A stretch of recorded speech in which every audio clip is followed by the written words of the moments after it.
सावित्री 2 बेटों की माँ थी। उसे इस बात पर बड़ा घमंड था। वो मानती थी कि बेटे घर की शान होते हैं। ये ले सावित्री, मिठाई खा, मेरे यहाँ पोती पैदा हुई है। ये सुनते ही सावित्री मुंह बना के कहती है, अरे तू तो लुट गई, बर्बाद हो गई, तेरे यहाँ लड़की पैदा हो गई। अरे तू ऐसा क्यों कह रही है? मैं तो बहुत खुश हूँ। अरे जब तेरी पोती के पीछे तुझे खर्चे पर खर्चे करने पड़ेंगे ना, तब ये तेरी सारी खुशी गम में बदल जाएगी।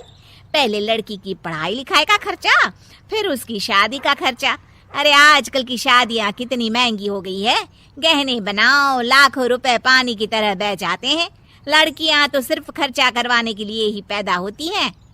इस तरह लड़कियों के प्रति अपने विचार व्यक्त करते हुए सावित्री ममता को लंबा चौड़ा भाषण देके चली जाती है। अब तो आप लोग इस कहानी में सावित्री देवी का पात्र अच्छी तरह समझ ही गए होंगे। कुछ समय बाद सावित्री की बड़ी बहू भी एक लड़की को जन्म देती है। फिर क्या था, सावित्री पूरा आसमान सर पर उठा लेती है। हे भगवान, ये तू मुझसे किस जन्म का बदला ले रहा है? अरे मैं तो मंदिर में रोज आकर तुझसे कहती तो थी कि मुझे एक पोता चाहिए, और तूने मुझे पोती दे दी। इतनी मिठाइयाँ और प्रसाद चढ़ाने का क्या फायदा हुआ? तभी सावित्री की बहू निशा कहती है, क्या माँ जी, आप भी इतनी सी बात पर नाराज हो गई हैं?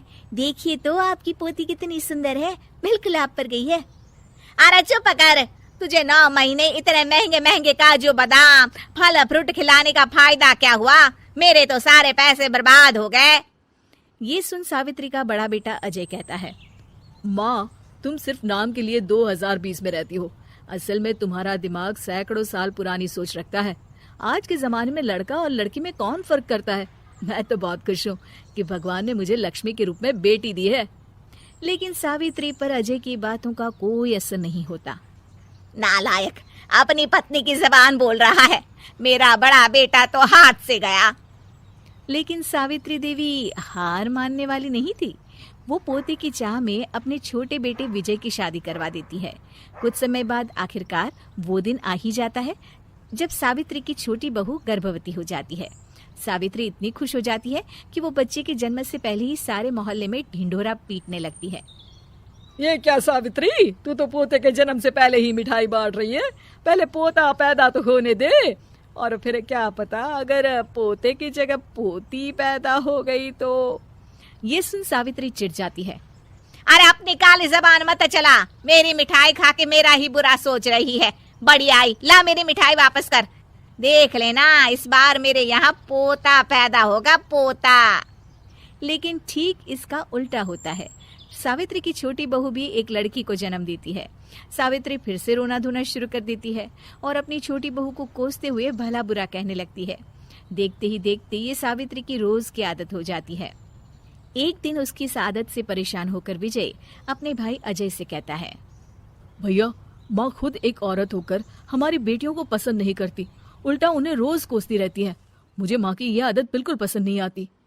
अरे तू ठीक कहता है, मैं भी अब माँ से तंग आ गया हूँ। अच्छा, तो अब तुम दोनों इस तरह पीठ पीछे मेरी बुराई भी करने लग गए हो? नहीं माँ, हम चाहते हैं कि घर में शांति बनी रहे। हमें हमारी बेटियाँ बहुत प्यारी है। मैं नहीं चाहता कि वह तुम्हारे ताने सुन सुन कर बड़ी हो, और इसीलिए हम दोनों ये घर छोड़कर चले जाएंगे। हाँ माँ, मैं भैया की बात से सहमत हूँ। जब तुम इस घर में अकेली रहोगी तब तुम्हें अपनों की कीमत का एहसास होगा।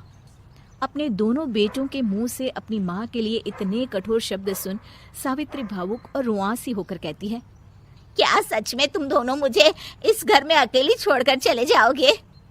हाँ माँ। हाँ माँ, अब पानी सर के ऊपर जा चुका है। मैं तुम दोनों के बिना नहीं रह सकती। अपनी सास के आंसू देख अजय और विजय की पत्नी अपने पतियों से लड़ पड़ती है। अरे जिसे जाना है वो जाए, मैं माँ जी को छोड़कर कहीं नहीं जाने वाली। भाभी, आप ये क्या कह रही हैं? वही जो तुम सुन रहे हो। दीदी बिल्कुल सही कह रही है। हम बेटियों के संस्कार हमें सिखाते हैं कि सास माँ समान नहीं बल्कि माँ ही होती है, और उस माँ की जिंदगी भर सेवा की जाती है। बेटे अपना फर्ज भूल सकते हैं, लेकिन बेटियां नहीं। आप दोनों शौक से जा सकते हैं। माँ जी, हम दोनों के रहते आपको किसी बात की फिक्र करने की जरूरत नहीं। फिर क्या था, सावित्री के ऊपर छाए बेटों के घमंड के बाद